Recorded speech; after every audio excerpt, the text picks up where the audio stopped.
Persistence is one of the most important human qualities. It is the ability to keep going no matter what happens, no matter how long it takes. It's one of the defining differences between humans and animals. And I'm already bored with this intro, so let me just explain. I recently released a video detailing the changes to Project Zomboid after decades of in-game time have passed, and vowed that I'd change the settings and add some interesting mods to give it another try. And only one mod was suggested, but it was suggested over and over: the superb Survivors mod, which adds NPCs and adds a secluded spawn area already stocked with supplies and survivors and defenses. How would they fare? Could they farm enough to feed themselves for decades of in-game time? And one other thing the mod adds is roving hostile raider NPCs that kill Zeds and players alike. Could they, maybe, kill off all the Zeds on the map, or at least kill them faster than the respawn system could make more? I set out to the Survivors Hillside camp to find out.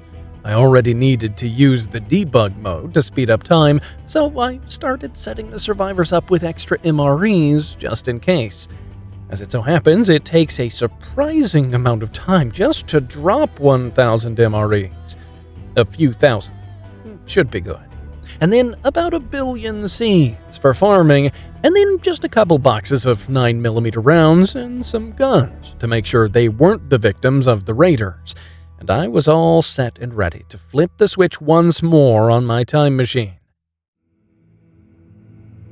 And it turns out that there's a problem with the mod in the latest build that kills off all the survivors almost right away if you use time travel. So, off to install the older version of Zomboid and try it again.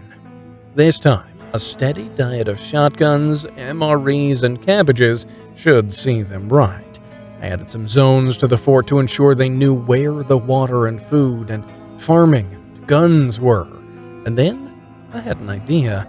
It might be best to hide in the furthest corner of the map so the game's not fully rendering where the survivors are at the time. So, I ran off to the southerliest corner of the map and readied myself to once again trip the switch of time. The block I left myself in could only contain 72 zombies max, and currently only held 2. I had told the zombie grouping settings to be the max that they could be, and set the respawning settings to on, but lower than standard. Days passed. Weeks, then years slowly slid by, and when I came back, I was greeted by a cell of the map full of dead bodies, and a welcome wagon that only a debug mode enjoyer would love. No, these were not vanquished zombies that had decomposed here like so much mulch, but the bodies of fallen raiders that had starved or dehydrated while they tried to shoot me. The area was so full of their corpses that it bogged down my computer. I had to get out of here.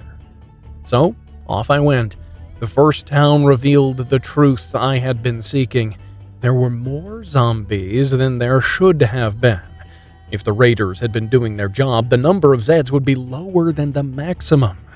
So, that's a bust. The raiders are not strong enough to clear the map on their own.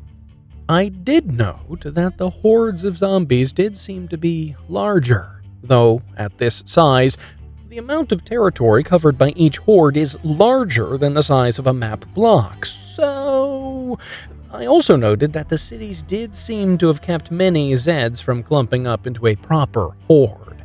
West Point, though, seemed to be covered by 2 overlapping hordes. Finally, it was time to check in with our survivors, and oh, what a mess it was. Apparently, they hadn't used any of the ammo that I left them. Their numbers were so depleted that I only found 2 of them, and even as I watched, a lone zombie took out those 2 and left the camp barren while they threw up their hands wondering how to defend themselves. Barren is indeed the word, for the crops that had been planted were so far gone that I couldn't even get the game to recognize that they were crops. It wouldn't even give me info on them. Overall, the survivors were not good enough to face the horrors of Project Zomboid, but I have hope. Even now, I have plans to see if I can adjust the settings in their favor and bring the dawn of a new day. For you see, persistence, perseverance is the most important human trait when playing Project Zomboid.